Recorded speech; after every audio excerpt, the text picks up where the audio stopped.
So today I want to talk about why every engagement we take on here at Aligner Marketing starts with a structured diagnostic and strategy process, and how taking this type of approach has consistently led to better growth outcomes. One of the biggest mistakes that I see a lot of dental practices make isn't choosing the wrong marketing strategy or partner or even growth initiative. It's jumping straight into tactics before understanding if they can actually absorb what marketing and what growth produces. Okay. It's like putting the cart before the horse. What usually happens is a practice owner decides they want more new patients. So they'll start asking around to their colleagues and jump into these Facebook groups to see what's working for others. One might say Google and Facebook ads, another might recommend SEO. And then subconsciously, that practice owner will get to thinking that, well, if that's working for others, then it should work for their practice as well. The problem is all of those things are just activities, they're tactics, right? Tactics aren't the same thing as a strategy. And if there's a diagnosis at all, which likely there isn't, it usually happens after the fact, after the campaign is underperformed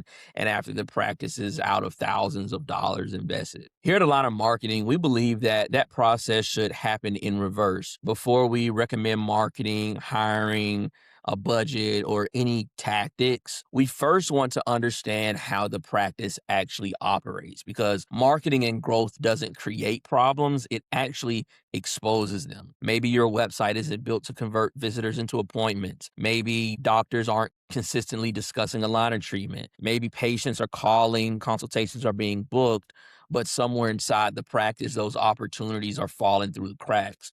Those aren't marketing problems, they're operational problems. And if you don't understand them and fix them first, marketing and growth will amplify them. I want you to think about almost any profession where outcomes matter. There's almost always some type of diagnostic and strategy phase before action is taken. For example, an attorney. You don't hire an attorney and immediately go to court. They first review the facts, examine the evidence, identify the legal issues, and then they build a strategy. A mechanic, they don't just start replacing parts before figuring out what's broken. And dentists should understand this better than anyone. When a patient walks into your office, you don't immediately pick up a drill.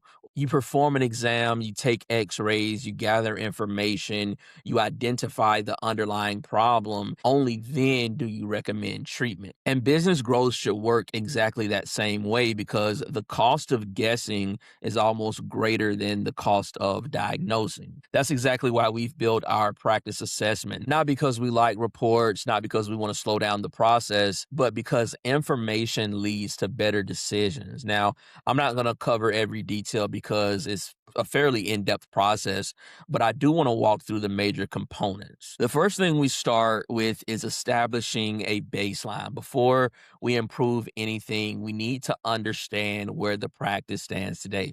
So we're looking at how many new patients are you seeing each month? How many aligners are you starting each month? How many opportunities are being identified? And what does success look like today? Without that baseline, there's no way to know whether the changes we make actually create meaningful improvement. Next, we map the entire patient journey, from the first phone call to the new patient exam, the hygiene visit, the doctor exam, because somewhere along that journey, patients are either moving closer to treatment or they're quietly dropping out of the process. And our job is to identify exactly where that's happening. Then we evaluate how the practice actually operates. Okay. So we're looking at workflows, SOPs, communication, leadership, team responsibilities, and accountability, because every practice has an operating system, whether it's intentional or accidental, and that operating system determines whether growth becomes predictable or frustrating. Now, once we understand how the practice works, we can then begin the actual diagnostic. During that process, we're looking for constraints. What's preventing this practice from growing? Is it training, leadership, case acceptance, lack of systems, capacity, patient flow, or communication? Every practice has bottlenecks. The difference is whether you know where they are. Once we've identified them, we want to quantify that opportunity. Which issues have the biggest impact? How much production is being left on the table? and which changes create the greatest return, because not every problem deserves equal attention. And then finally, only after we've answered those questions do we build the actual strategy. Not a list of recommendations, but a prioritized roadmap of what should happen first, what should happen second, what can wait, and what kind of impact each initiative should create. Because implementation matters, but sequencing matters just as much. And at the end of the assessment, our goal isn't to hand you a report.